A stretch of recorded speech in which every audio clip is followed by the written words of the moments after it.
Kita sebelum mulai, kita berdoa ya. Mari kita sama-sama berdoa. Bapa kami yang di surga, terima kasih dan bersyukur kepadamu. Sore hari ini kami kembali berkumpul. Dan itu adalah kesempatan yang Engkau berikan kepada kami. Tuhan, kami rindu agar kami boleh menggunakan waktu ini untuk saling melengkapi. Kami mau belajar firman-Mu. Kami mau Tuhan membagikan pengalaman dan pembelajaran kami. Kiranya itu juga nanti bermanfaat agar kami boleh melakukannya. Tuhan, setiap kami yang sudah ada, mohon beri hikmat-Mu kepada kami. Demikian juga berdoa bagi teman-teman yang lainnya. Kami serahkan ke dalam tangan-Mu.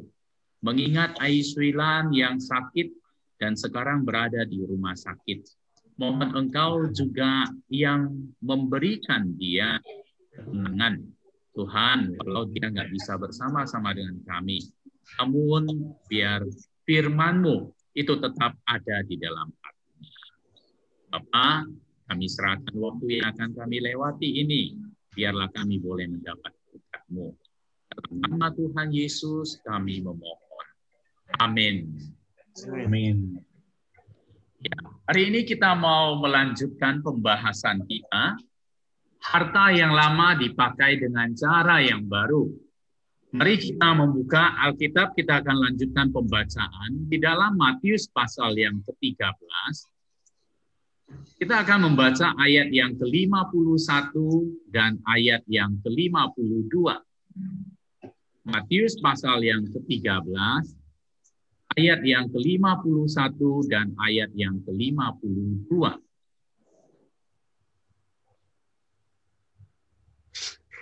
Oke, apabila sudah menemukannya, mari saya mengajak kita membacanya. Ya, Matius pasal yang ke-13, ayat yang ke-51 dan ayat yang ke-52. Mengertikah kamu semuanya itu? Mereka menjawab, kami mengerti. Maka berkatalah Yesus kepada mereka, karena itu, setiap ahli Taurat yang menerima pelajaran dari hal kerajaan sorga, itu seumpama tuan rumah yang mengeluarkan harta yang baru dan yang lama dari perbendaharaannya. Saya membaca sekali lagi. Mengertikah kamu semuanya itu? Mereka menjawab, ya, kami mengerti. Maka berkatalah Yesus kepada mereka, karena itu setiap ahli Taurat yang menerima pelajaran dari hal kerajaan sorga itu, seumpama tuan rumah yang mengeluarkan harta yang baru dan yang lama dari perbendaharaannya. Di dalam bagian firman Tuhan ini, mari kita kembali mengingat bahwa ketika bagian ini ditulis, maka bagian-bagian lain maka ada bagian-bagian lain yang sudah kita pelajari sebelumnya. Kita mengingat ya, bahwa sebelum-sebelumnya Tuhan Yesus sudah memaparkan perumpamaan. Ingat pasal 13 ini merupakan pasal di mana Tuhan Yesus mengajarkan perumpamaan. Kita ulangi lagi, perumpamaan apa yang Tuhan Yesus ajarkan? Sebelumnya ada 6 macam perumpamaan. Yang pertama adalah perumpamaan tentang penabur. Lalu yang kedua adalah perumpamaan tentang lalang dan gandum. Lalu ada penjelasannya. Lalu perumpamaan tentang biji sesawi. Lalu perumpamaan tentang ragi. Kemudian perumpamaan tentang harta terpendam dan mutiara yang berharga. Lalu yang terakhir adalah perumpamaan tentang pukat. Nah, setelah perumpamaan ini maka bagian berikutnya ini merupakan penutup dari perumpamaan yang terakhir. Penutup ini merupakan pertanyaan Tuhan Yesus kepada murid-murid mengenai beberapa perumpamaan terakhir. Berbeda dengan sebelumnya ya. Sebelumnya adalah kalau kita melihat bahwa Tuhan Yesus menceritakan perumpamaan, lalu Tuhan Yesus menjelaskannya. Bagian ini Tuhan Yesus awali dengan pertanyaan. Pertanyaan yaitu, mengertikah kamu semuanya itu? Mereka menjawab, ya, kami mengerti. Jadi sebelum masuk dalam penutup, maka Tuhan Yesus memberikan sebuah pertanyaan terlebih dahulu. Jadi mengertikah kamu semua itu? Mereka menjawab, ya kami mengerti.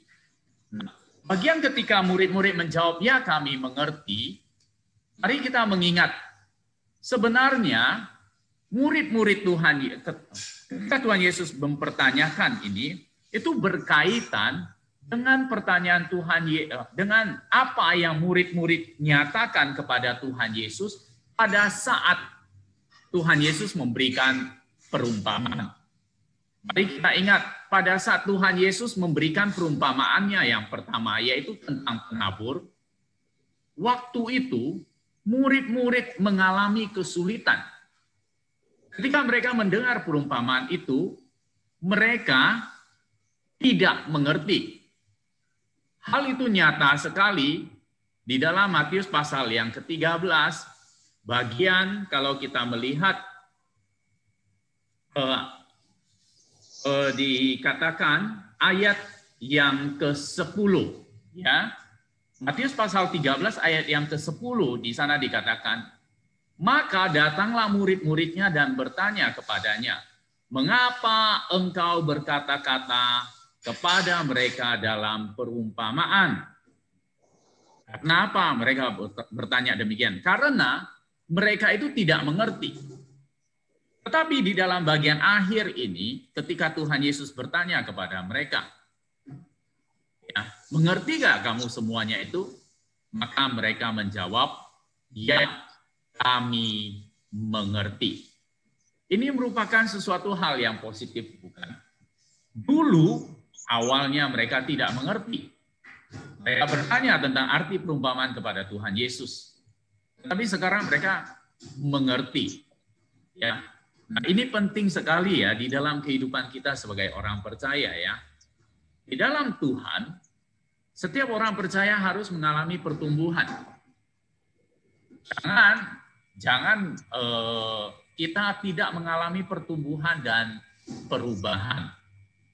Ya, jangan sampai kita dulu nggak mengerti, sekarang nggak mengerti, dan lamanya tidak mengerti.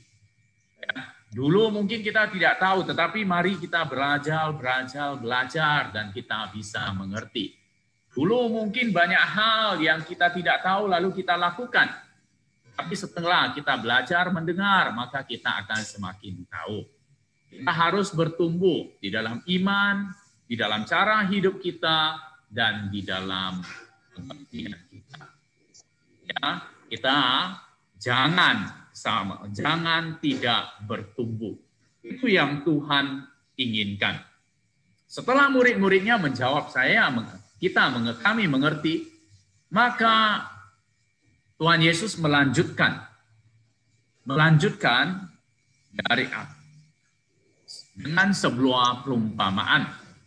Dikatakan, maka berkatalah Yesus kepada mereka, karena itu setiap ahli Taurat yang menerima pelajaran dari hal kerajaan sorga, itu seumpama tuan rumah yang mengeluarkan harta yang baru dan yang lama dari perbendarahannya.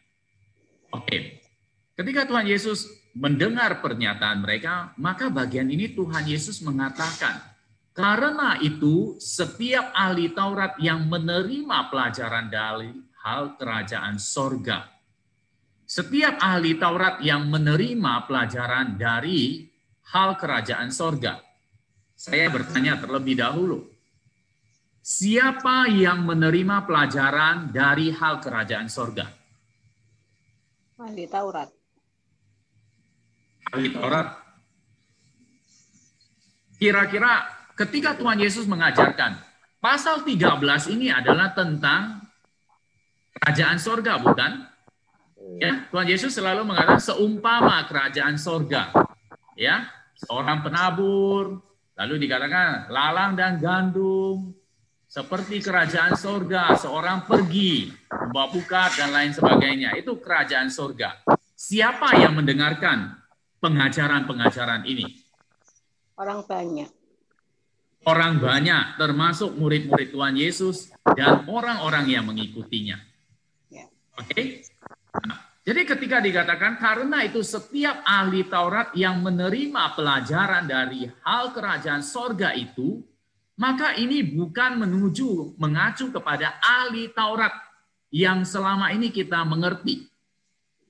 Ya, mungkin bagi kita ahli Taurat itu kesannya tidak baik, bukan? Ya. Betul nggak?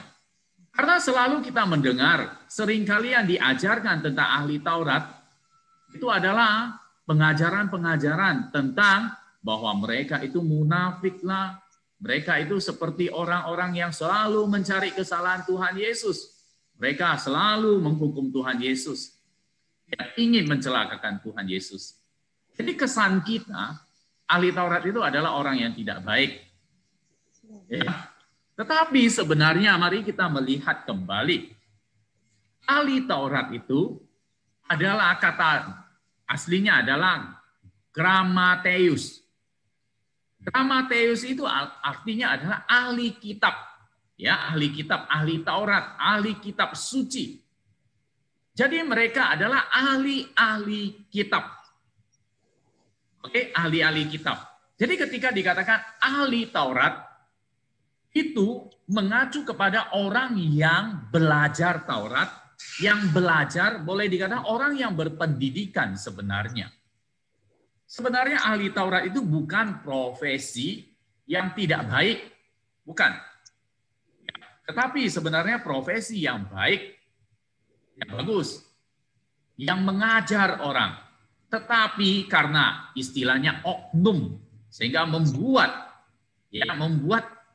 nama istilah jabatan ahli Taurat itu menjadi tidak baik.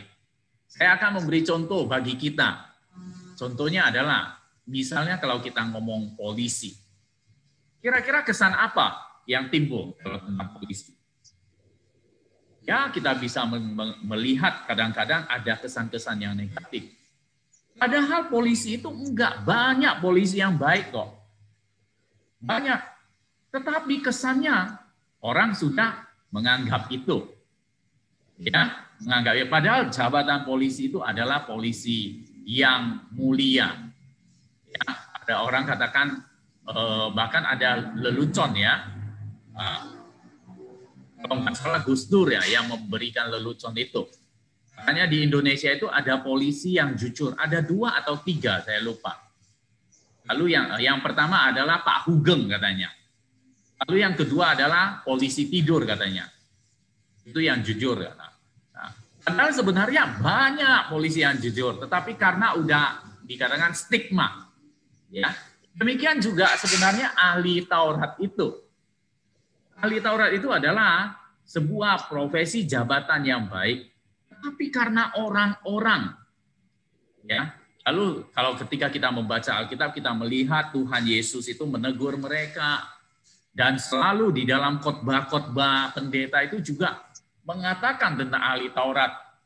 Sehingga kesannya demikian. Tapi sebenarnya tidak. Ahli Taurat itu adalah ahli kitab. Ya. Nah, Tuhan Yesus mengatakan mereka yang mendengar, itu mereka Tuhan Yesus sebut sebagai ahli kitab. Ahli Taurat. Siapa itu? Bukan ahli-ahli Taurat yang jabatan itu. Tetapi mereka yang mendengar. Siapa? Orang banyak, khususnya murid-murid Tuhan Yesus. Jadi dengan demikian, ya, Tuhan Yesus memberikan sebuah jabatan yang baik, gelar kehormatan untuk mereka. Yaitu dikatakan mereka itu adalah ahli kitab yang menerima pelajaran hal kerajaan surga. Setelah itu, maka Tuhan Yesus melanjutkan, bukan? Melanjutkan bahwa mereka itu ya, seumpama tuan rumah yang mengeluarkan harta yang baru dan yang lama dari perbendaharaannya.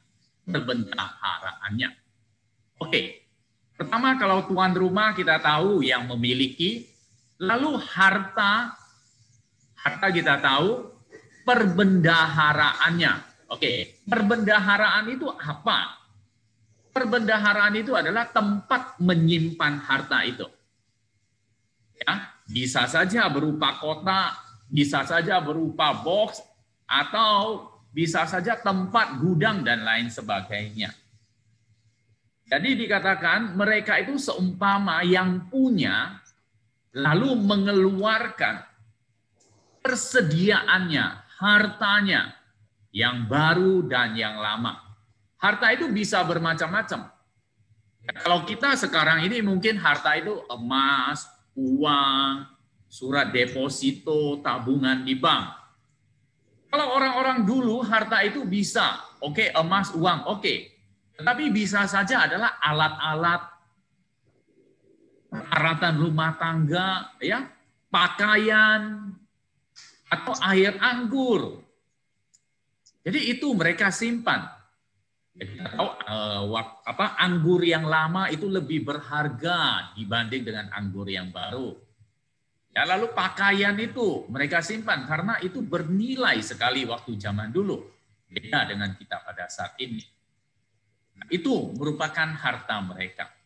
Jadi Tuhan Yesus ingin menggambarkan bahwa mereka yang mendengar tentang hal kerajaan sorga, Tuhan Yesus sebut mereka sebagai ahli Taurat, ahli kitab, orang yang belajar. Nah, ketika mereka belajar tentang itu, maka mereka itu seumpama tuan rumah yang memiliki harta, lalu mengeluarkannya, harta yang lama dan harta yang baru. Harta yang baru dapat atau harta yang sudah tua. Jadi dalam ini kalau kita melihat apa sih yang Tuhan Yesus maksudkan? Tuhan Yesus ingin menggambarkan bahwa mereka yang belajar dari Tuhan Yesus tentang hal kerajaan sorga, maka apa yang mereka pelajari itu adalah sesuatu yang baru, bukan? Karena itu ketika orang-orang melihat, mendengar pengajaran Tuhan Yesus, mereka menjadi takjub, terpesona akan apa yang dia ajarkan. Sesuatu yang baru yang seakan-akan tidak pernah mereka dengar.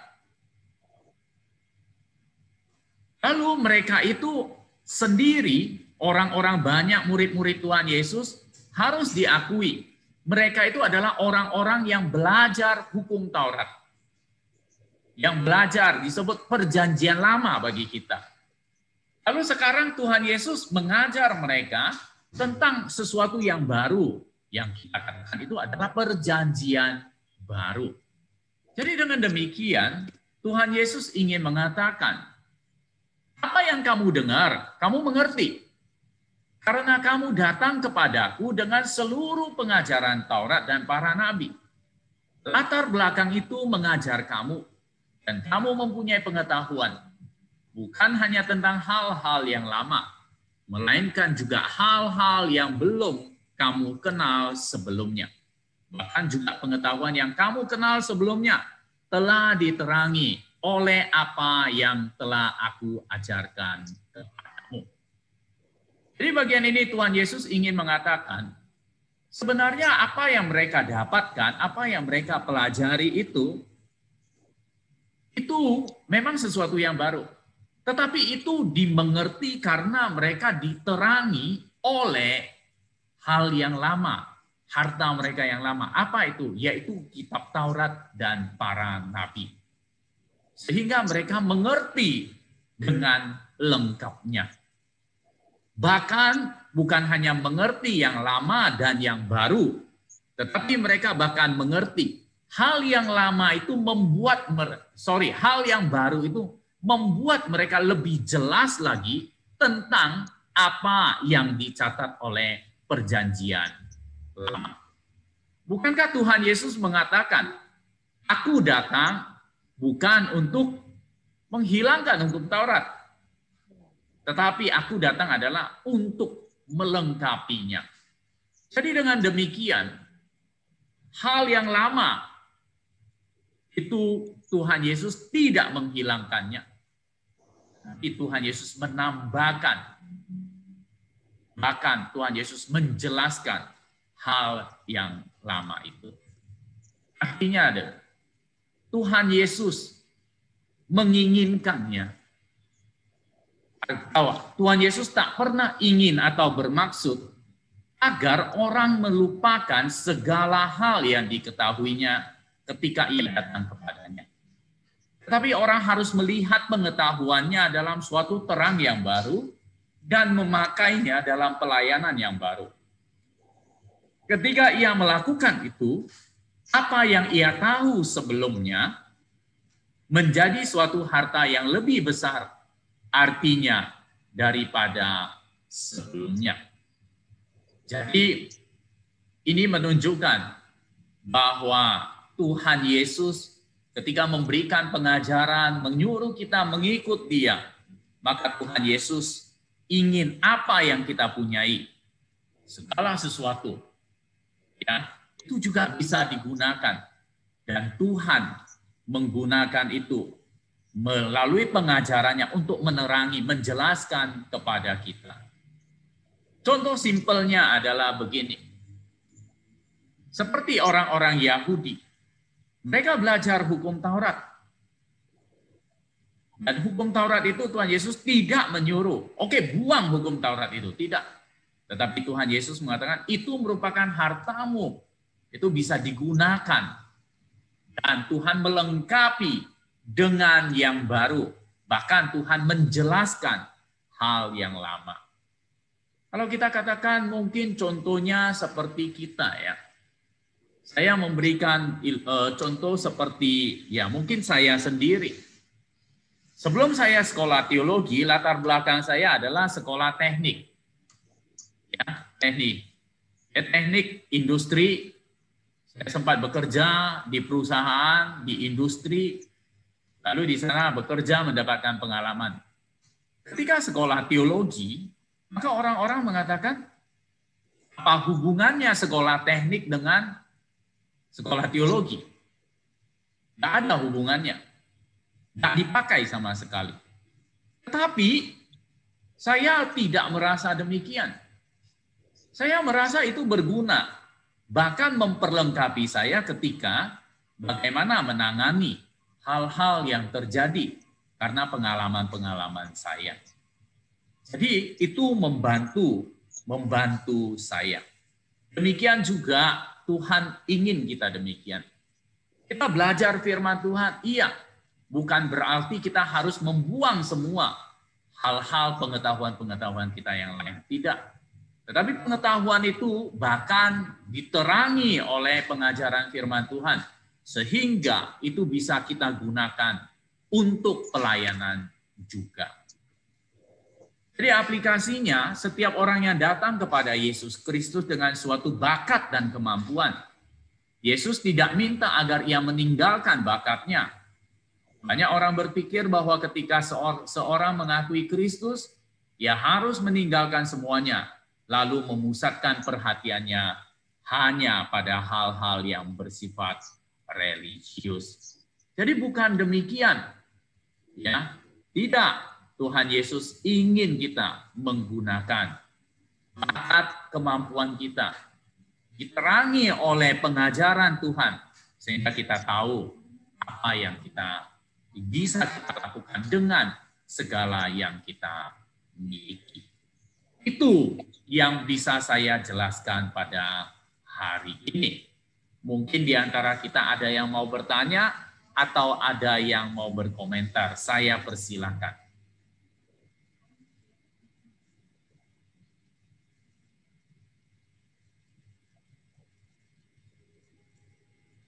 Ada?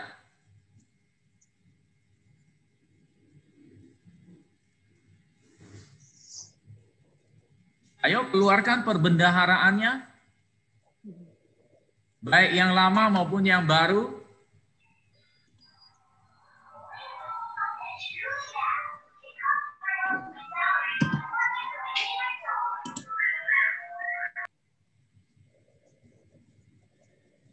Apakah ada? Saya persilakan. Mungkin ada tambahan dari teman-teman.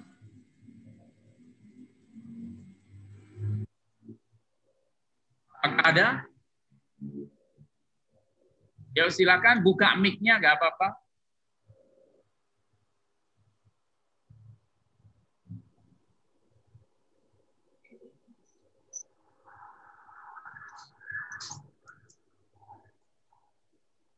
Saya pindah dulu ya. Oh iya. Pindah ke HP karena putus-putus nih di sini.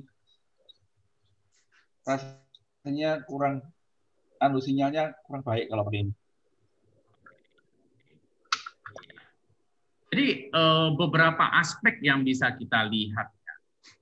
Kalau kaitannya yang pertama dengan perjanjian lama, jadi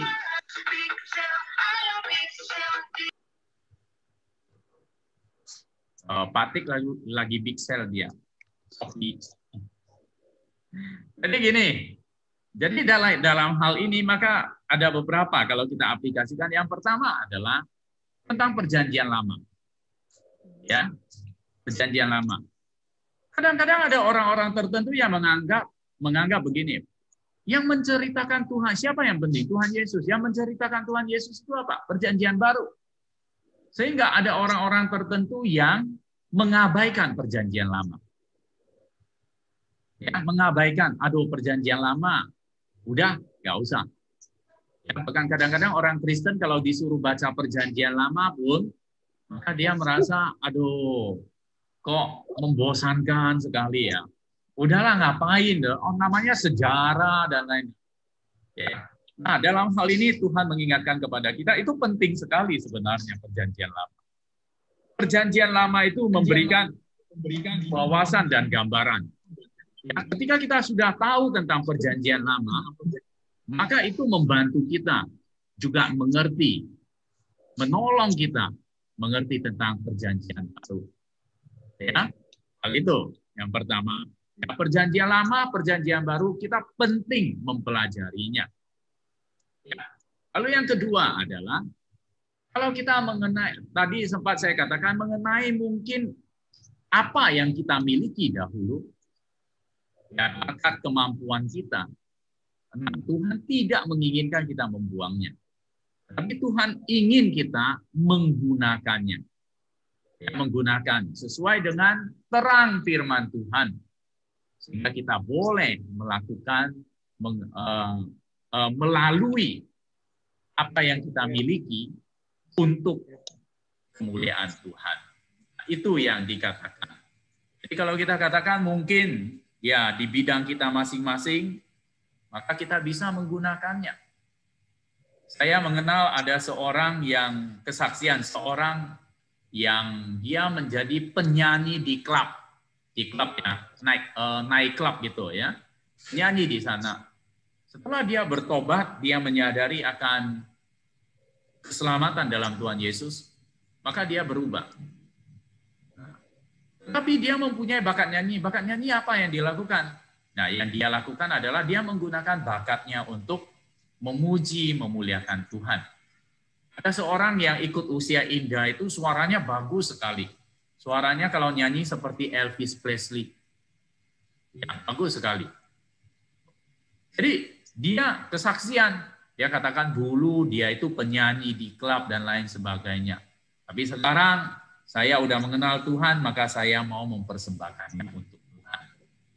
Demikian juga banyak hal di dalam kehidupan kita bisa kita gunakan untuk kemuliaan Tuhan sesuai dengan profesi kita.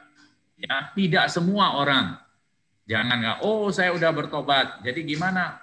Jadi tinggalkan profesi, jadi hamba Tuhan semua. Bukan begitu.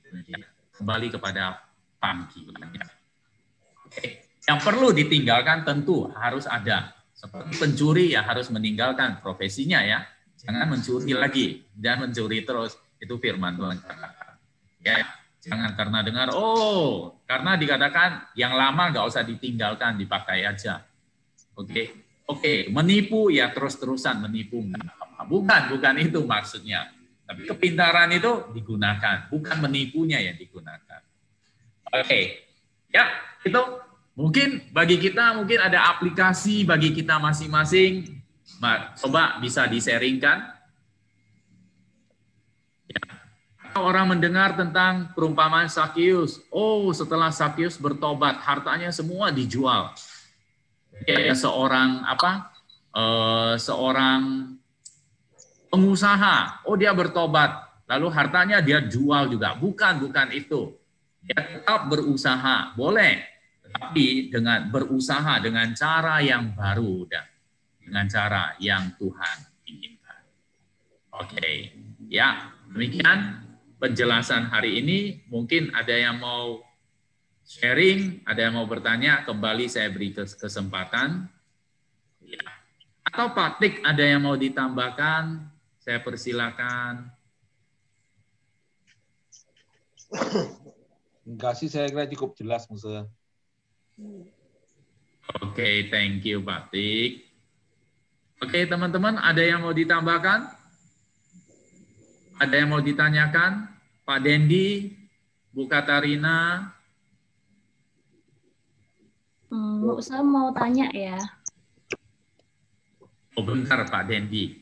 Ini Bu Agnes mau tanya. Kan saya pernah dengar di kitab Perjanjian Lama bahwasanya ada hukum Taurat itu yang, ya bukan hukum sih, tapi mungkin kebiasaan di sana itu yang menyatakan bahwa mata ganti mata, gigi ganti gigi, yang seperti itu loh. Jadi kan konsepnya itu kan berarti kalau misalkan kita disakiti, berarti kita harus membalas. Tapi di Perjanjian Baru kan seolah-olah sejak kedatangan Tuhan Yesus, dia jadi memberikan pengajaran baru bahwasanya kasihilah musuhmu. Nah, seperti itu. Yang saya tanyakan berarti jika dalam konteks ini hukum Taurat itu diganti sama hukum kasih ya. Kedatangan Tuhan berarti kan mengganti kebiasaan orang-orang pada zaman dahulu yang masih terpaut dalam hukum Taurat. Apakah memang pengertiannya seperti itu atau ada penjelasan lain? Ya. Oke. Terima kasih, Anes. Jelas ya pertanyaannya ya. Mungkin ada teman-teman yang mau menambahkan atau menjelaskan. Ada pernah dengar, oh ini begini, atau pernah baca tentang ini. Ya, saya persilakan. Ya. Mungkin Pak Dendi sebelum menambahkan bisa memberikan tanggapan, atau Bu Tris boleh, Agus, Pak Johan, silakan.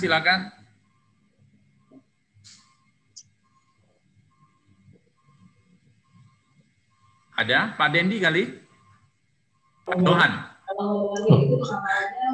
Enggak, belum dulu. Oh, belum dulu. Oke, thank you. Gimana?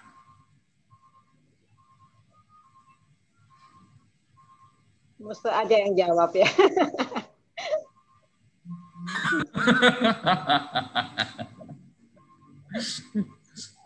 Iya ya. Saya selalu melihatnya dalam seperti yang Tuhan Yesus katakan ya. Tuhan Yesus bukan meniadakan hukum Taurat. Ya. Tapi di dalam bagian ini dikatakan Tuhan Yesus datang untuk menggenapi hukum Taurat.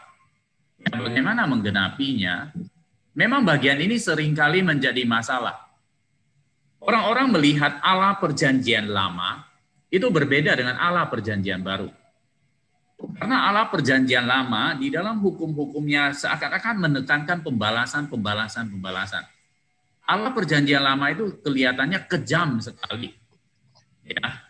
Sedangkan apa yang Tuhan Yesus ajarkan adalah hal-hal yang mengasihi, jangan membalas. Itu yang Tuhan Yesus ajarkan. Sehingga orang-orang membuat seakan-akan Allah Perjanjian Lama dan Allah Perjanjian Baru itu berbeda. Tapi apakah memang benar demikian? Lalu apakah memang benar Tuhan Yesus mengajarkan kita mengasihi dan Perjanjian Lama Allah Bapa mengajarkan kepada kita untuk membalas? Nah, itu kita perlu melihat latar belakangnya terlebih dahulu. Ya, kita akan memberikan contoh begini.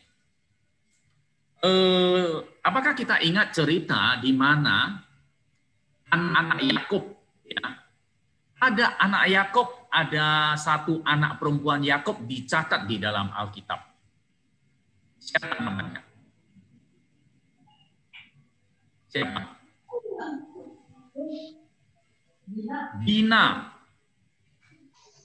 Dina. Ya. Apa yang terjadi dengan Dina? Dina itu diperkosa oleh anak yang lain kan ya. Sikem, ya, namanya siapa saya lupa. Diperkosa. Oke. Tetapi saya lupa namanya. Lalu yang memperkosa ini rupanya jatuh cinta dengan Dina ini. Akhirnya dia datang mengatakan kepada Yakub bahwa dia mau menikahi, ya, menikahi. Tapi saudara-saudaranya menggunakan akal bulus.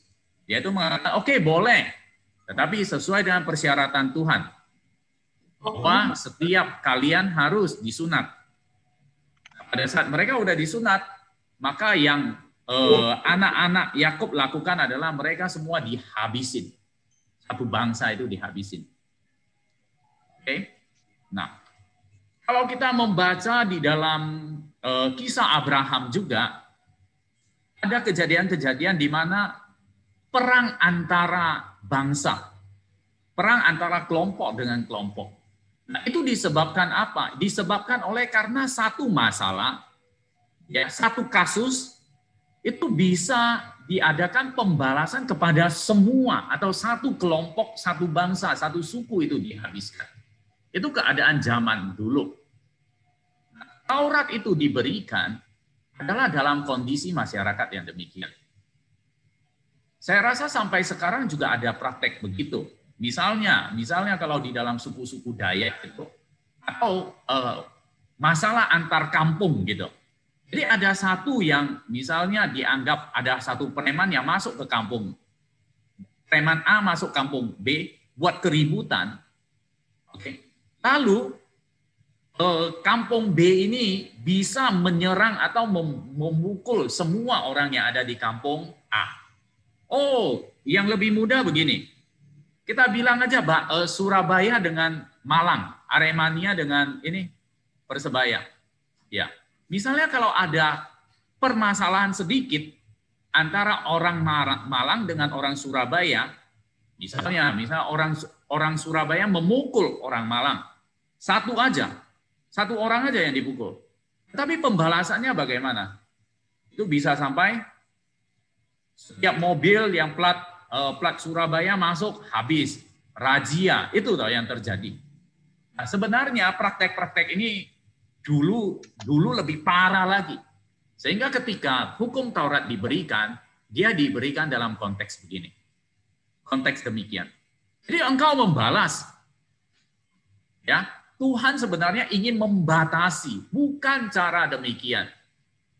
Jadi semangatnya adalah bukan semangat untuk balas dendam, bukan. Tapi semangatnya adalah semangat kasih yang membatasi itu. Ya, semangatnya semangat kasih.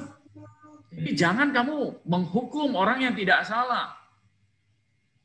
Peraturan itu, yang kamu hukum adalah orang yang melakukan kesalahan. Lalu jangan juga karena gara-gara meluka sedikit orang itu dibunuh. Enggak.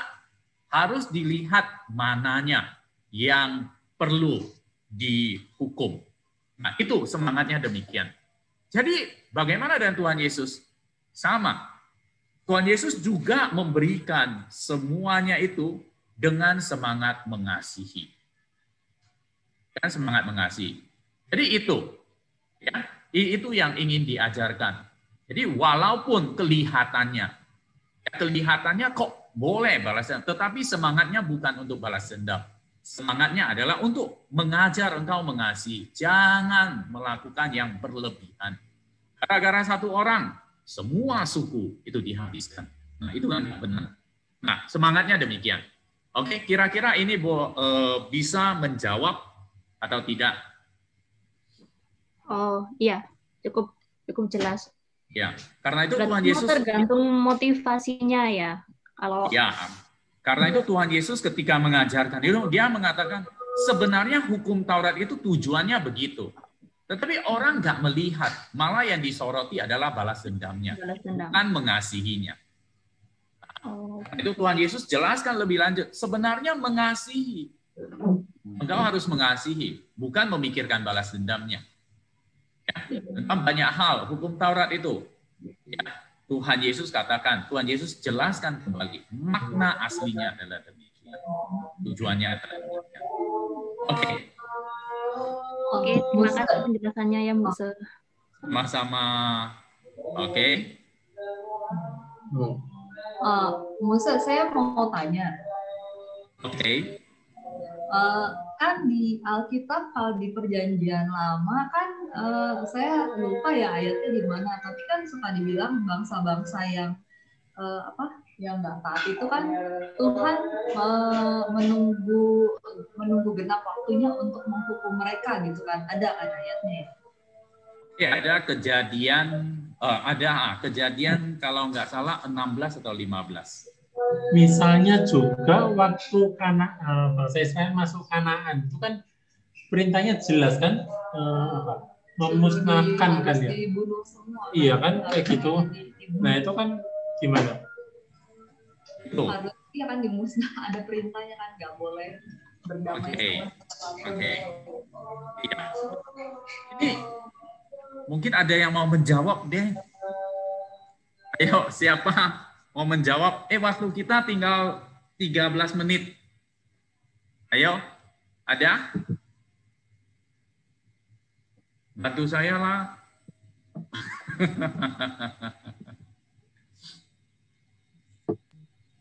Itu PA lagi tuh, Bapak. Oh, itu PA khusus lagi katanya lah. Karena kalau menurut saya itu perintah jelas dari Tuhan sih. Terutama tentang kotak itu, tentang kalau menurut saya itu kan berhubungan dengan Tuhannya gitu kan ya. Itu aja sih Pak Soro. Mungkin Bapak lebih lagi. Iya, betul ya. Mungkin Bu Yanti dan Pak John katakan di dalam Kejadian 15 itu ayat 16 ya. Tetapi keturunan yang keempat akan kembali ke sini, kembali ke Kanaan, sebab sebelum itu kedurjanaan orang Amori itu belum genap. Jadi maksudnya adalah setelah ini kan janji Tuhan kepada Abraham, yaitu Abraham akan diberi keturunan seperti pasir di laut, bintang di langit. Oke. Tapi keturunan itu akan dibawa, dikatakan akan menjadi orang asing di suatu negeri yang bukan kepunyaan mereka, diperbudak. Dan nanti setelah 400 tahun, setelah keturunan yang keempat, mereka akan kembali. Dan itu mereka akan melenyapkan. Di sini dikatakan orang Amori. Ya. Pada saat itu kedurjanaan orang Amori sudah genap.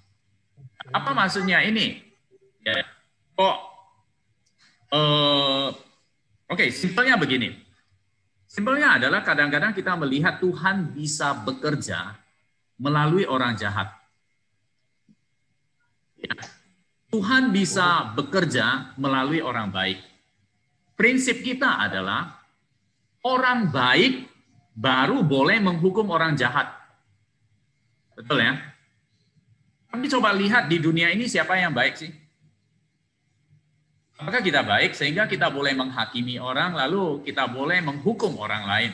Sebenarnya tidak ada. Cuma diberikan kuasa dan diberikan wewenang untuk itu. Nah, demikian juga untuk orang-orang Amori, orang-orang Kanaan.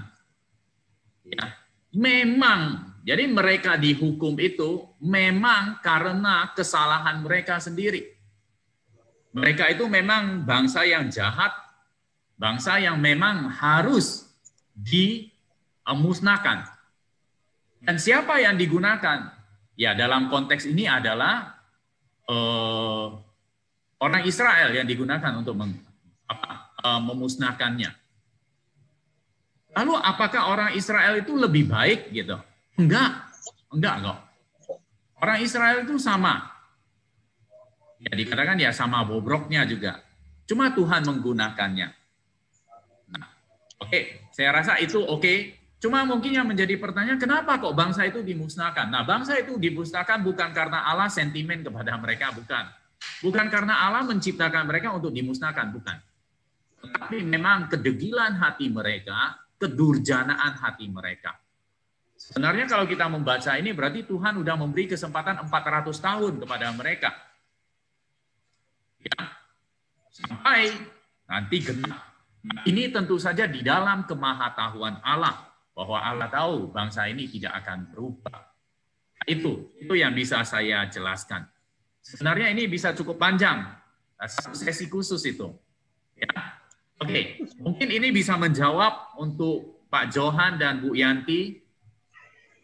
Oke, ya, Ustaz. Iya, oke, sama-sama. Oke, ini udah 51.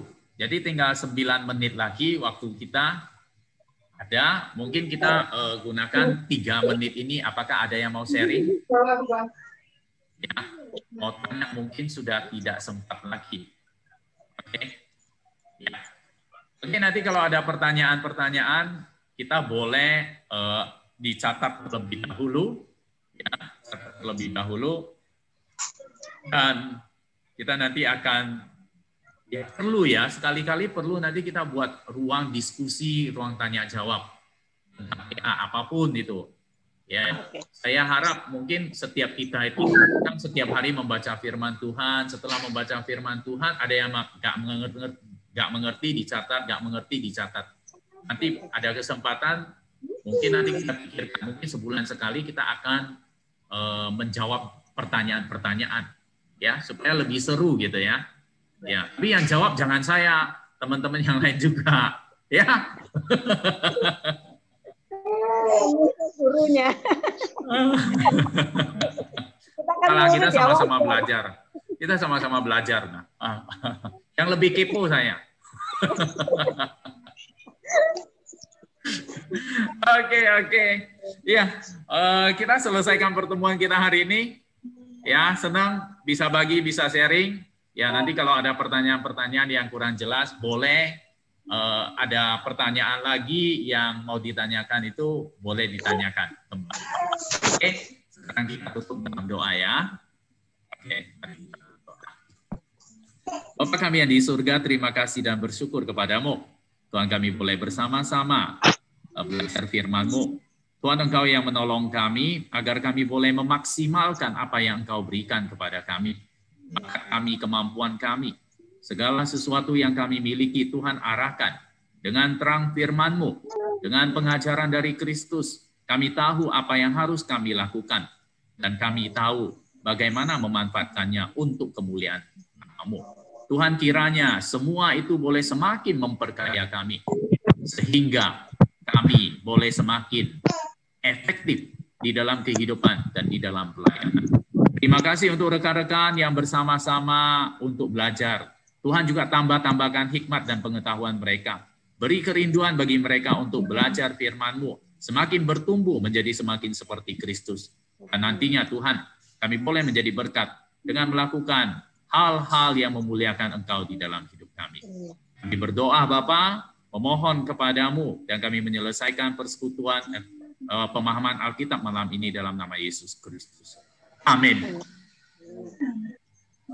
Terima kasih, Sama-sama, Tuhan memberkati.